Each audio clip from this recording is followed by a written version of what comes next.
change of time today because of the senior recognition day today, which will be taking place over at the Convention Center, Public Hall at 11 o'clock. I've been informed to make sure that everybody needs to be there by 11 o'clock because they are going to start right exactly at 11. So again, I want to thank all my colleagues for being here. Today is the Cleveland Public Safety Committee hearing. Okay. Committee will come to order. Madam Clerk, do we have a quorum? Yes. You please call the roll. Present. Casey. Present. Ray. House Jones. Haley. Present. Star. Chairman, you have a quorum. Councilman Starr is excused, and I just want to say Councilman Starr went under surgery, and he's recuperating, and I wish him well, and I would ask everyone to please say a prayer for him. I appreciate his participation in this committee. We're going to start with ordinance number 565-2025 by council members Polensek and Griffin by departmental request. An emergency ordinance authorizing the Director of Public Safety to apply for and accept a grant for the Ohio Office of Criminal Justice Services for fiscal year 25, Recovery Ohio, LEF, grant program to provide funding for the operation of the Cartel Gang Narcotics Laundering Task Force. First time it was read was April 28th, 2025. Was referred to committee, approved by, referred to the departmental review, approved by Director of Public Safety, approved by Director of Finance. There is no legal objection. Let me see what the dollar amount is here. Director and assistant directors. Yes. Okay. Good morning, Good Chair. morning. With me at the table, to my left is Sergeant McNeely, Cleveland Division of Police. To my right, Assistant Director Carlton, and to her right is our Dawn Hartsong, our grants coordinator. The ordinance reference 5652025, the request for legislation to authorize the Director of Public Safety to apply for and accept a grant in the amount of $102,216.40 from the Ohio Office of Criminal Justice Services for the fiscal year 25 Recovery Ohio Law Enforcement Fund Grant. This legislation would provide funding for the operation of the Cartel Gang Narcotics Laundering Task Force. The purpose of the grant: this grant will provide funding for operation of the Cartel Gang Narcotics Laundering Task Force. Cleveland Division of Police, the lead agency of this multi-agency task force. The funds are divided this way: personnel, $51,001.40; travel is at $5,000; equipment, $10,895; supplies, $1,000; other, $4,320; and confidential funds, $30,000 for the total that I just described. The grant term and amount: the grant award amount is $216,40, and is for a grant period of May 1st, 2025 to April 30th, 2026. This grant does not include a matching fund requirement. And before questioning, if you have any questions, I have Sergeant McNeely get into some of the stats. Okay. Before I call upon Ms. Sergeant to Ms. Hartsong, is that correct, Ms. Hartsong, or? Yes, that's correct. Okay, thank you. I want to make sure. So we have no money we have to apply to this city fund, general fund dollars. To the chair, that is correct. There's no matching funds. No matching funds at all. Sergeant. To the chair, I was just going to go over a couple stats from 24. This is going to be from period of January 24 to the end of December 24. The Signal Task Force conducted 72 search warrants, 45 federal arrest indictments, cocaine seizures of 191 pounds, fentanyl pill seizures, 21,866 unit doses. Fentanyl powder was 153 pounds, methamphetamine 45 pounds, marijuana seizures 2,815 pounds, currency proceeds seized $528,532, and 32 firearms.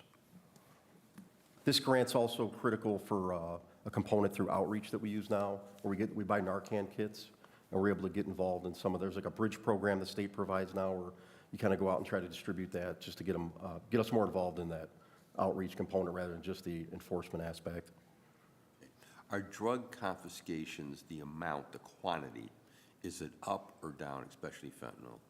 For us at the task force, each year, well, in particular, like this year, there was an operation that we just got done doing, where we did a joint operation with New York FBI. We Yes. seized 497 kilos of methamphetamine. Whoa. And 90 kilos of cocaine. So each year, it kind of varies. It's based on the operations, but yes, each year, it seems there are increased seizures, I would say. So the fentanyl flow is still coming in? Correct, yes, sir. Into the country, okay. Director, any other comment before I call upon? I did want to point out that fatal overdoses have gone down substantially in the I'm city aware of of Cleveland. that. We have those Yeah. numbers. What are those? What do you have? Yes, sir. To the chair, so for 2023, there were 323 fatal overdoses in the city of Cleveland. For 2024, 163. It was almost a 50% decrease. And then from January to April of this year, compared to last year, there's a 39% decrease as well. So the numbers are going down. So the numbers that you have, how far do you go back on fentanyl? As far as the data, we can, to the chair, I have to look, but I'd say it's almost 10 years we can go back. Could you go back? And I'm not going to ask you for that Within now, the but if city you of could- Cleveland, fatal Yes, overdoses. if you could provide that to us, I'd appreciate that greatly. Yes, sir. Okay, I have Councilman Casey. Any other questions from any other members? Councilman Casey? You don't have any? Okay. Any other questions? How many people do we have assigned to this? 4 CPD detectives and myself as the sergeant Okay. from the Cleveland. And that is, do you work out of a specific location or? We work out of the strike force on Okay. Hinckley. Okay, gotcha. Okay, without objection, ordinance number 565-2025 is approved as read. Please sign this up. Thank you. And again, if there's any data that you can supply to us, we would certainly appreciate that. Okay. Ordinance number 566-2025. Okay, we'll get that. Okay, thanks. Thank you. Ordinance number 566-2025 by council members Polensek and Griffin by department request, an emergency ordinance authorizing the assistant director of the Civil Service Commission to employ one or more professional consultants to develop, administer, and grade promotional exams for the Division of Police and Fire, Department of Public Safety. First time it was read was April 28th, then when it went for departmental review. It's been approved by the Assistant Director of Law, been approved by Director of Finance. There's no legal objection to the legislation. Certificate of funds, $400,000. Director. It's not our legislation. We have representatives from civil service here. Okay, please identify yourself. Yes, Lila Abrams Fitzpatrick, Administrative Manager, Civil Service Commission. Okay. We are asking to have the RFP for the police and fire promotional examination. For promotions with police, it's for sergeant, lieutenant, and Captains. Captains, yes. And then for fire, it will be for lieutenant, captains, battalion chief, assistant chiefs. Okay. The $400,000, that's for an outside contractor? Explain the $400,000.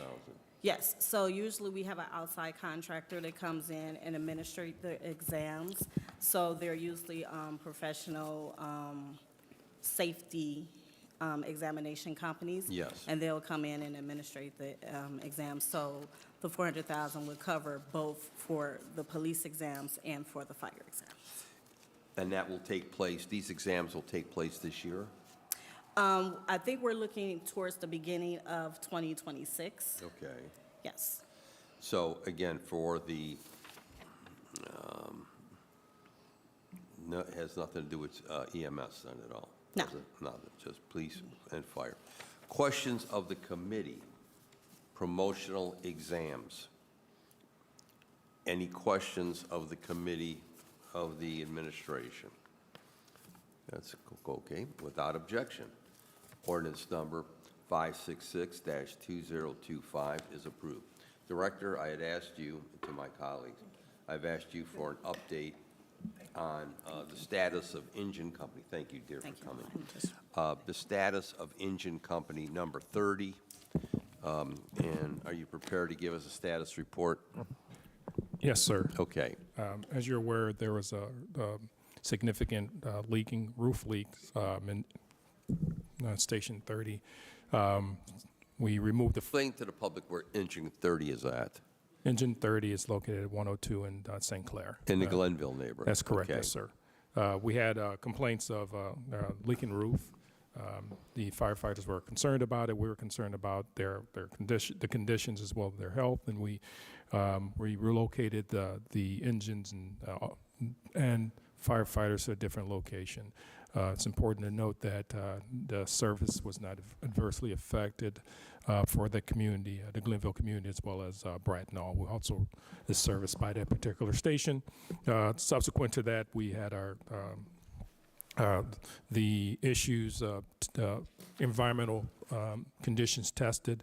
The test results were received last week, and there are no adverse conditions inside the facility. However, since the leak caused damage to ceiling tiles, carpet, walls, and so forth, all the damaged carpeting, tiles, and any material was removed by a company that contracted with the City of Cleveland, and they are currently in the process of remediating all the damages and replacing the tiles and the carpet and electrical issues that was a result of the leakage, coupled with securing a contract for replacement of the roof. So all that is taking place. Do you have any idea when that will be completed? I do not, Chair, but I can get you an update. Yeah, I'd like to know that. So right now, what you're telling the committee is that the firefighters that were working at the house, there is no potential danger or imminent danger to them. That is correct, based on the test results we received last week. Okay. So that ties me into my next question. That house services I-90 in the village of Bracknell. The mayor of Bracknell has called me, and the former mayor of Bracknell called me last night as it pertains to the issue of billing for services. They have indicated that they have not received invoices for the services that we provide to the village. And until they get an invoice, an itemized invoice, they're not going to pay anything. Who is handling that? To the Chair, it's interesting that you said you received calls from them and that they have not received invoices or have not paid anything. We've received payments not only from Bracknell, but also from Lindale When as did you well. get that then? I don't have that in front of me. Okay, but, because mayor was last week and the former mayor was last night. as we're talking now, let's see, Assistant Director Carlton taking notes. Okay. We'll get that information for you. Get that to me. I think I don't want this thing to become negative as it is right Right. now. We have media inquiries about this. Yeah. The main thing is that they both, being both villages, were in arrears. We worked with both villages, my staff and I, and we worked out any concerns. And like I said, Bracknell as well as the village of Lindale both began to pay. And I believe, and I can verify that Lindale is fully paid, and we're in the process of still receiving payments from the city, the village of Bracknell. So I'm just very surprised with that. I've had conversations with the current mayor as well. So, but again, this is a thing in the past. We are working collectively, collaboratively with both villages and their personnel. We'll continue to provide service to them. Besides Bracknell and Lindale, who are the other cities? Those are the only two villages. Those are the only two? The only So we two. provide no service to Newburgh Heights? That's correct. Okay. So my question is this, who actually, is it finance who handles the billing? Who handles that? To the chair, that's handled through my office. But you don't- Fiscal manager sends the bills, and again, the bills were sent. Again, I don't want to get into a back No, I and understand forth. But the bills were sent. Okay. And going forward, and to be very clear, going forward, it was normally sent by U.S. mail. We're going to send now going forward. Okay. That's certified mail, so we don't have this issue going forward. So there's no question about disruption of service. It's whatever issues there are going to get worked out. And then as we go forward, there'll be a clear and concise process as to what they're looking for from standpoint of invoice, and then within a reasonable period of time, we expect to get paid. That's correct, yes, sir. And there are no issues as far as the City of Okay. Cleveland Division of Department of Public Safety. There are no issues. All the issues have been resolved, and we're receiving payment. Okay. And there will be no disruption of services. Okay. Then the last point I want to address, we had been asking about the summer safety plan. Now, we were told yesterday the mayor released the summer safety plan. I think I have a news release here of it. Is there a reason why the chief is not here today? And Chief has other prior commitments. Okay. At some point, are you prepared, or is the chief prepared to brief us on a summer safety plan? I can brief you as far as Department of Public Safety, City Okay. of Cleveland, and what we're doing. Go ahead. With the Cleveland Division of Police, I can talk, Okay. again, in general terms. Go ahead. About that.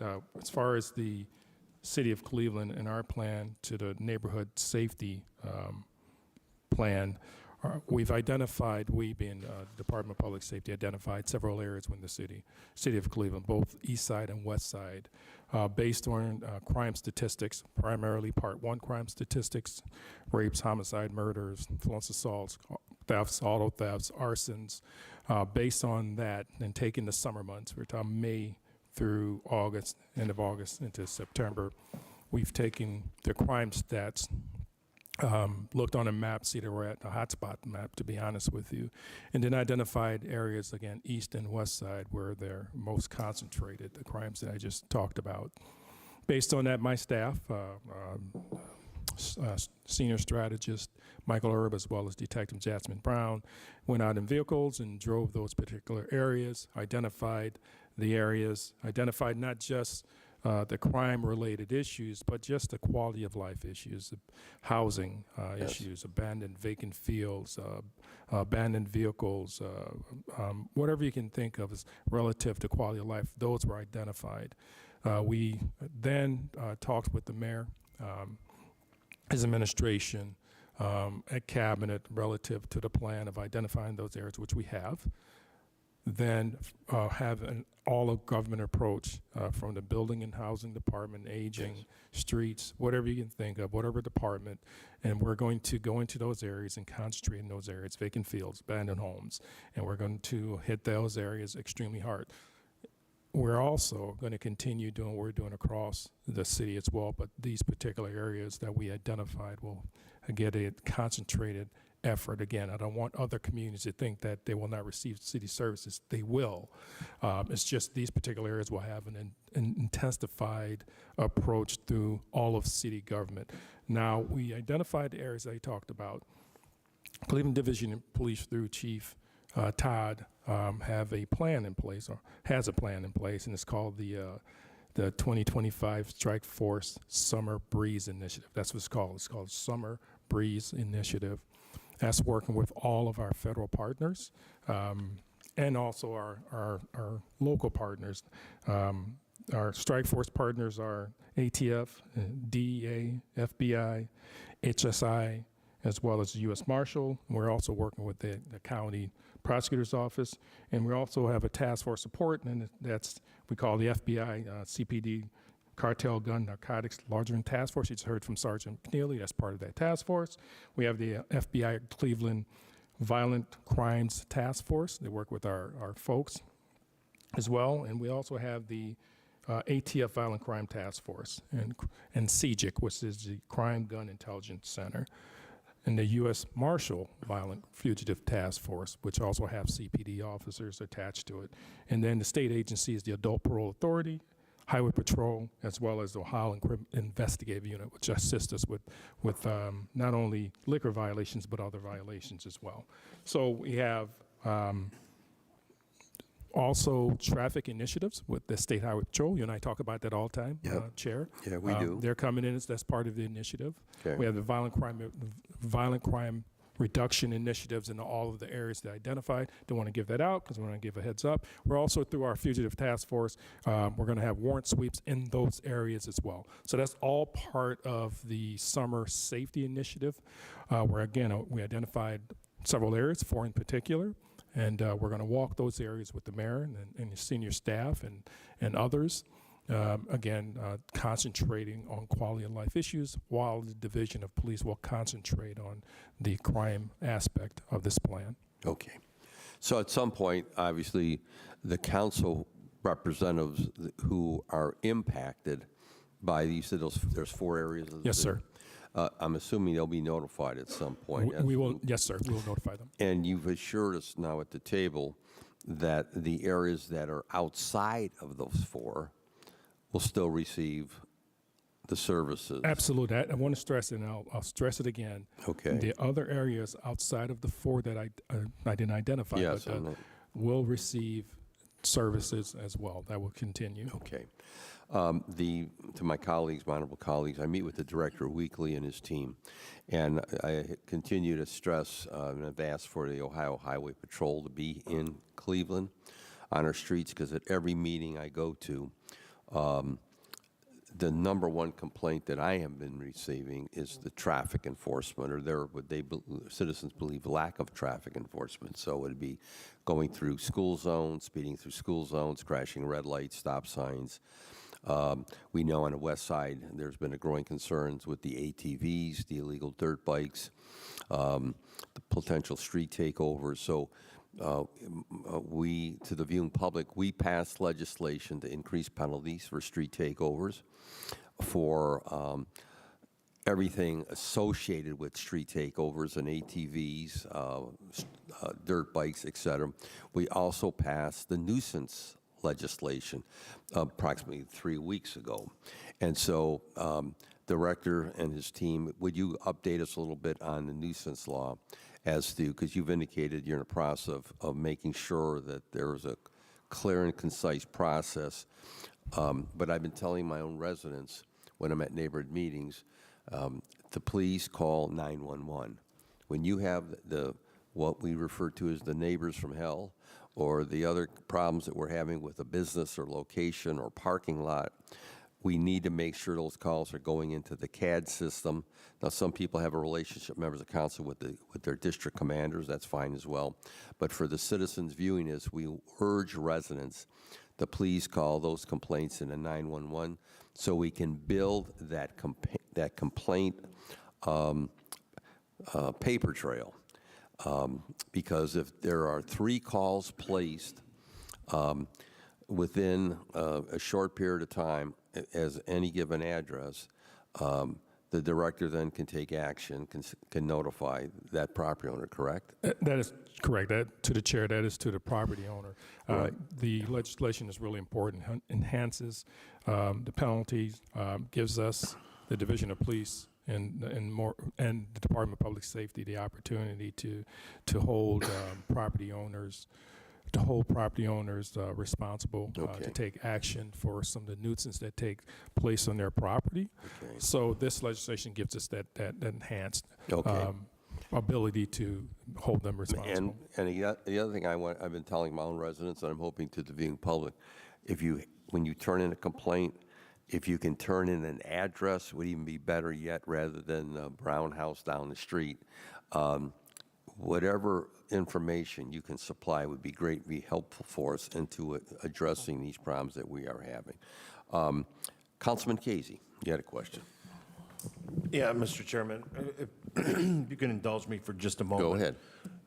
The chair to the safety director, I don't know if you heard what happened last Friday night in my ward, but we had somebody rent out for the 3rd time an Airbnb, okay? And when we found out that it was going to be a party, calls started rolling in at 10:30 at night.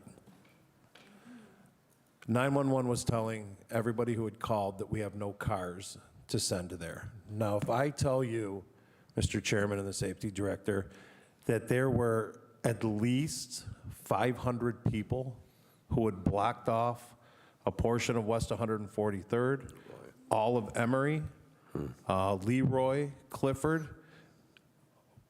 These people that showed up at this party had taken over yards, backyards, front yards, partying on people's front porches that they didn't even know. You could not get down the street. When I finally went down there at 1:45, I called 911 and was told we have no cars to send over there. The State Highway Patrol showed up. When I talked to them, excuse me, when I talked to them, they told me that they're waiting for Cleveland to show up.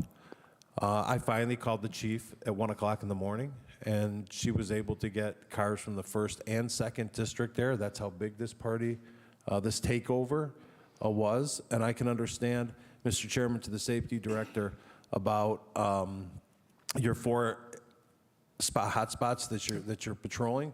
But my question to you is, when something pops up like this, right, where it took Cleveland Police over 2 hours to disperse this group of individuals, and I'm not kidding you, Mr. Chairman, when if I say 500, I am underestimating the number of people that were, and this is these were residential side streets. This wasn't a big intersection somewhere. What is the plan? Or it should not take, calls started coming in at 10:30. It took a call from me to the chief at 1 o'clock in the morning, even myself being told by 911 we have no cars to send, right? This was something that, it's not just an alarm going off. This had terrorized a whole neighborhood. And with calls starting coming in at 10:30, it took a call from the councilman to the chief at 1 o'clock in the morning to finally get cars down there with the Ohio State Patrol waiting, because it was, they didn't. I mean, they just were able to block off certain sections of Emory so more people could not get to this party, right? And they looked at me and they're like, we're waiting for Cleveland. So what is the plan, Mr. Chairman, to the director, when things like this pop up? And we're going to talk afterwards about the nuisance property, and we've already spoken to the homeowner and everything. But what is the plan for Cleveland when things like this pop up? Well, first of all, let me say this, and I appreciate, Councilman, you so passionately explain. Are you aware of the situation? To the chair, to both Councilman Polensek as well as Councilman Casey, yes, the chief and I talked about that. Can somebody explain why there were no cars available at all? To the chair, through the chair, I was not aware that cars were not available. I was not aware that Councilman Casey called the chief. So I can't get into all those particulars. I think this is a twofold approach. One is working with, obviously, the law department in council to deal with those issues of Airbnb. Not all, but we have some that are problematic. I also believe that the legislation that was you just approved, I think is going to help us in identifying. With the Airbnbs? Yeah, I believe, because we're talking about property owners and if they're becoming nuisance, and according to Councilman Casey, this is not the first time at that particular location. I believe that would help, but I think there's other avenues that we can take, again, working with the law department. A second aspect of your point, or through the chair to Councilman Casey, we have to do better. There's no question. I'm not going to sit here and look you in your eyes and tell you that what you experience, what their neighborhood experience was right. Demand better service. Part of that is we rely on our supervisors to make decisions. It shouldn't have to take you calling the chief of police for her to make calls to get cars there to resolve that particular issue. That shouldn't happen, but it did. We empower our supervisors to make decisions, such as what the chief did, which was to make sure that you get cars from other districts to help such a large situation that you had there. So part of that is make sure we make sure that the supervisors are empowered to make some of those particular decisions. And also, which is really important, as you talked about, was as you initially started getting calls. That's a tell right there to make sure that you identify cars to get there, to set the standards really quick, to make sure that doesn't get out of control. Because if you start receiving multiple calls, that's problematic. And that's when supervisors need to step up, make sure that they themselves, if they have to go there with a car, to make sure it doesn't get out of control. So there are several things we can do to make sure that what you experience, what that neighborhood experience over there doesn't happen again. But to the director, I must have Councilman Casey respond in a moment. But what Councilman Casey just alluded to and explained is what members of the council are constantly confronted with. We are on the firing line. He's a responsible council person. He cares about his neighborhood greatly, as my other colleagues at the table.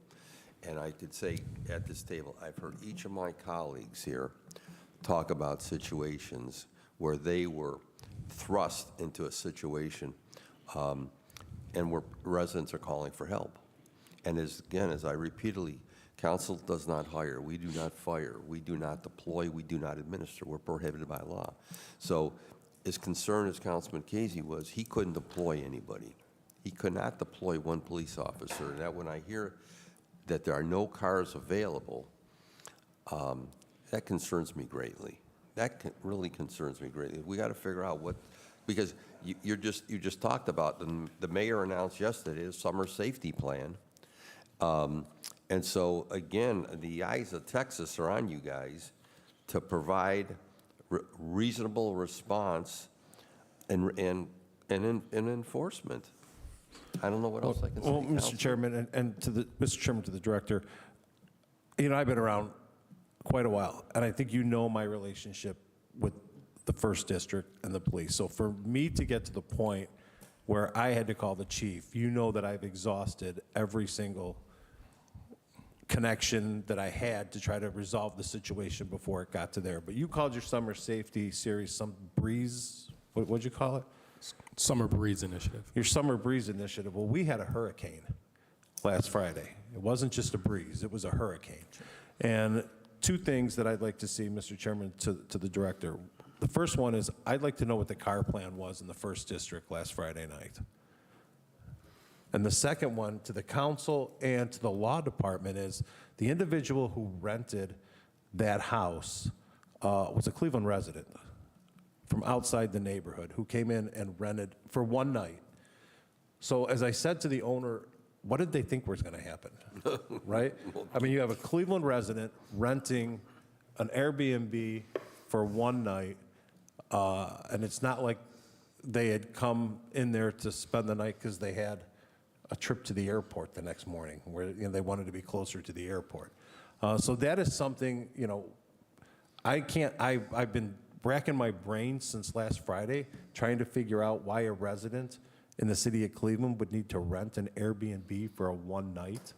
And that may be something that the law department may want to look at as well. Was this a single-family home? It's a single family home Yeah. and one single female rented it for the night.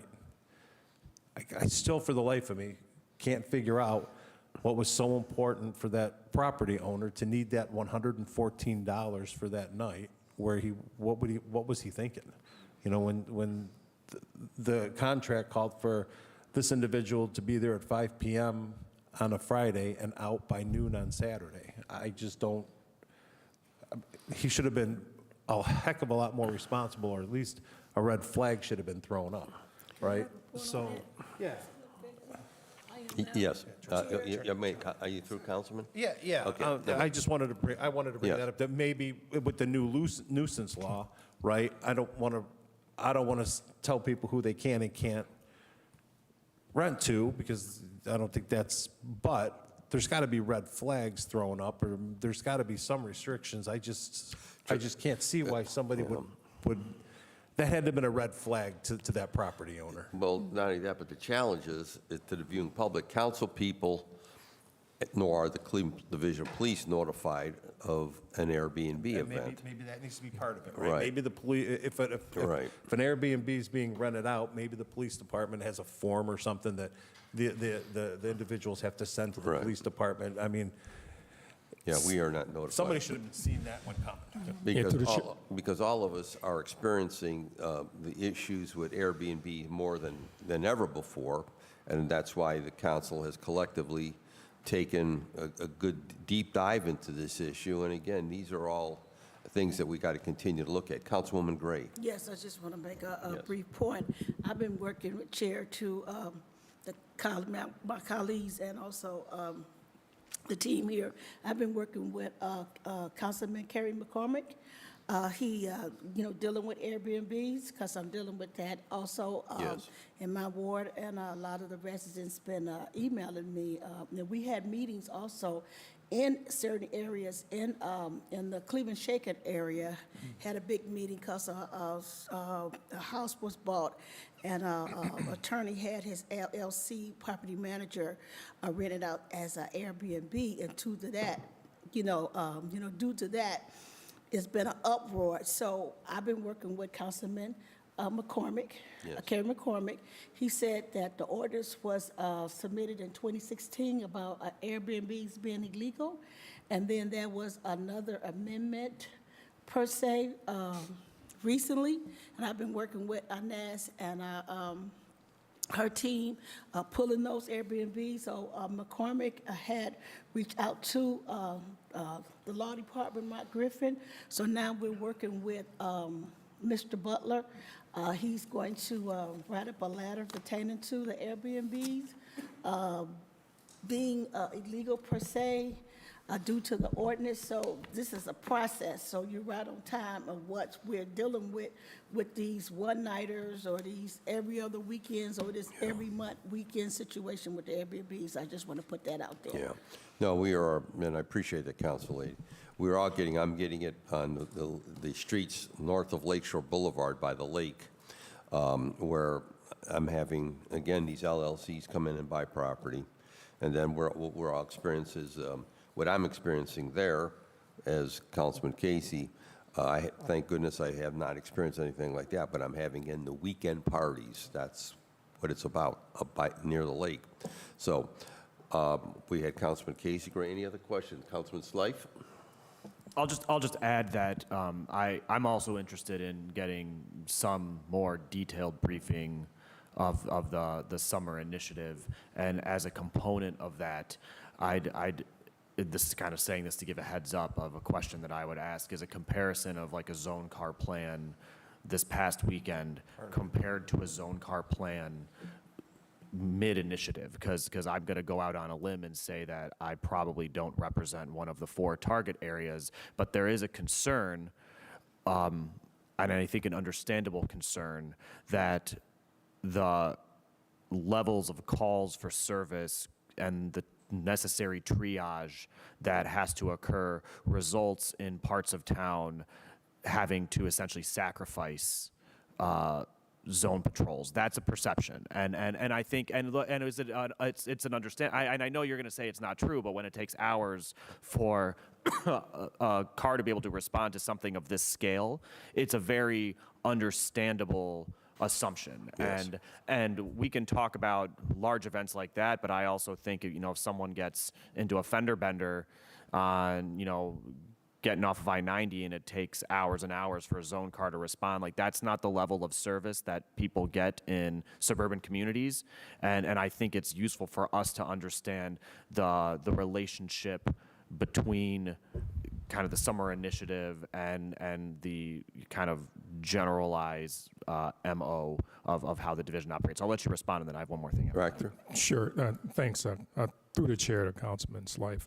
You bring up a point that a perception out there, and I want to make sure I'm very clear. We're talking about a summer initiative plan that involves our specialized units, primarily our federal partners, our local partners, our state partners, and so forth, which doesn't have anything to do with our regular patrols. Now, there may be times where we may call upon our patrol to assist in some of these initiatives, or we may use our patrols on an overtime basis. And what I mean by that is there probably are days off, so it's on overtime, so we're not taking them from their regular service. So that's why I wanted to point out, or I did point out initially when I started talking about our summer initiative, that the other areas will continue to receive the services. That will not change. The cars will still be assigned to the respective districts, respective zones.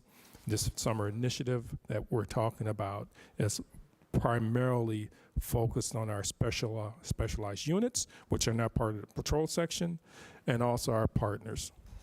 I hope that helps. If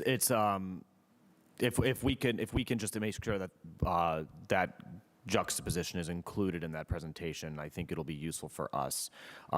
Finally, and I have not talked to Councilman Casey about the incident last weekend, so pardon me for the conjecture, but I think it's a safe one. This is sort of a broad statement to the administration. Not necessarily you two, but this could be applied into various places.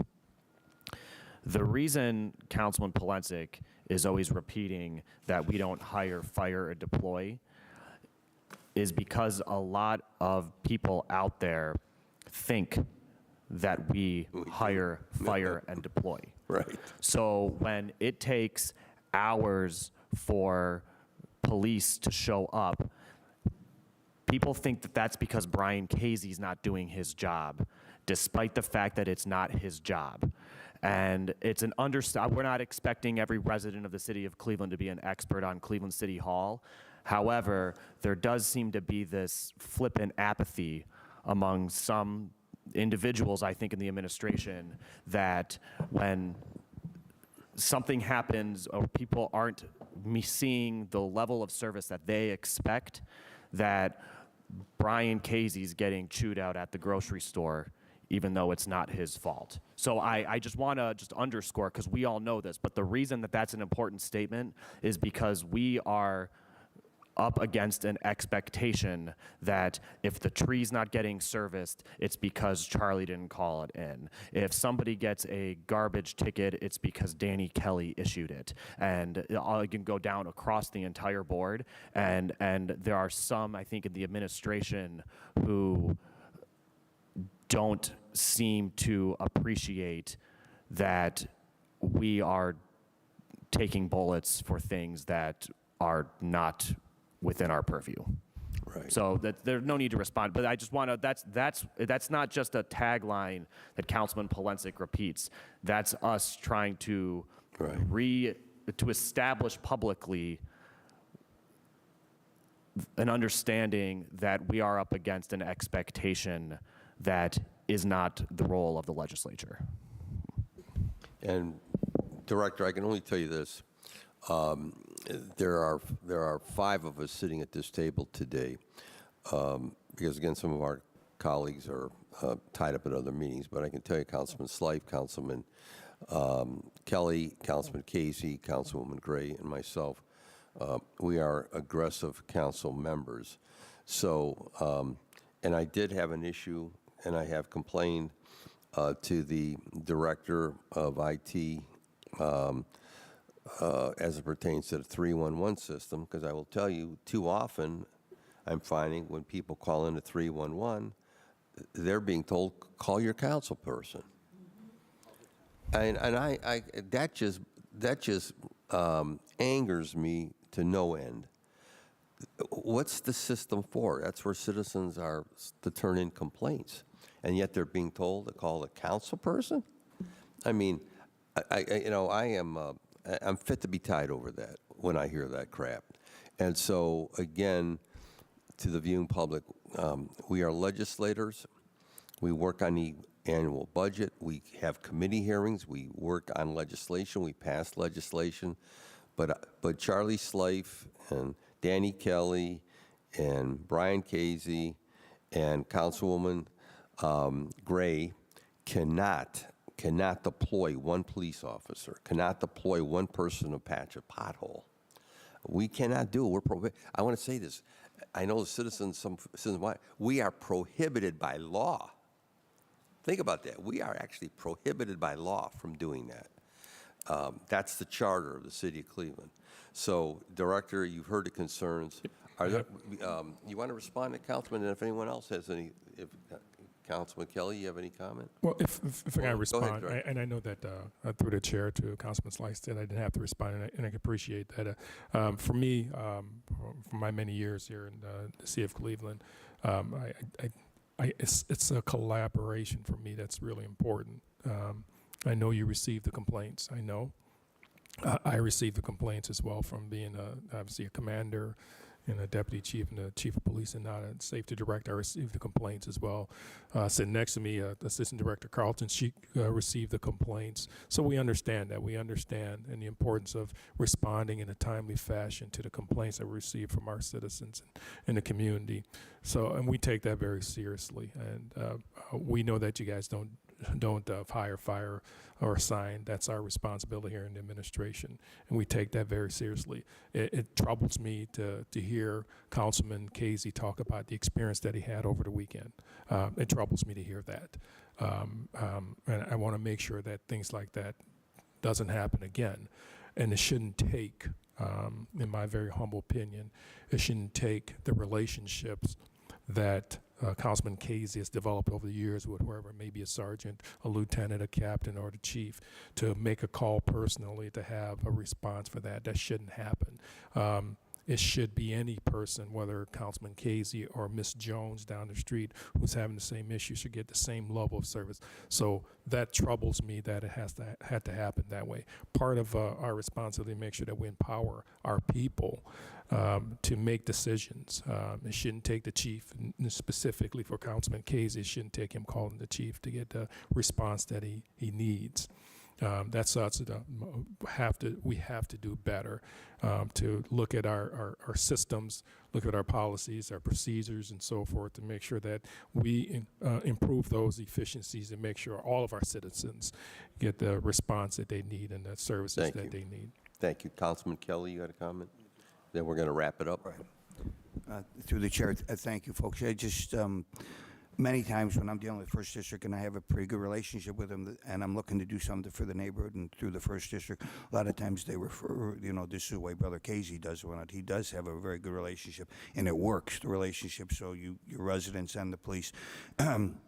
My concern during this last nuisance committee is the fact that I believe when they're going to be renting someplace in Ward 11, it's just going to be have a party. I'm looking at the LLCs and all these different houses in my ward that have been purchased just specifically for that reason. So I appreciate your listening and saying collectively, because possibly like what Brian said about getting the owner to red flag come up, that's one thing. And then I really think, I've never had 500 people, thank God, but, you need boxcars from Conrail to arrest all them people. We don't have the manpower, even with, other law enforcement. If this already started in Bryan's area, which is probably not the highest hotspot area, I would imagine, let's please look at that, because if it happens again, maybe we have something in place before they start getting them 500 people. Some people start getting hauled away or told.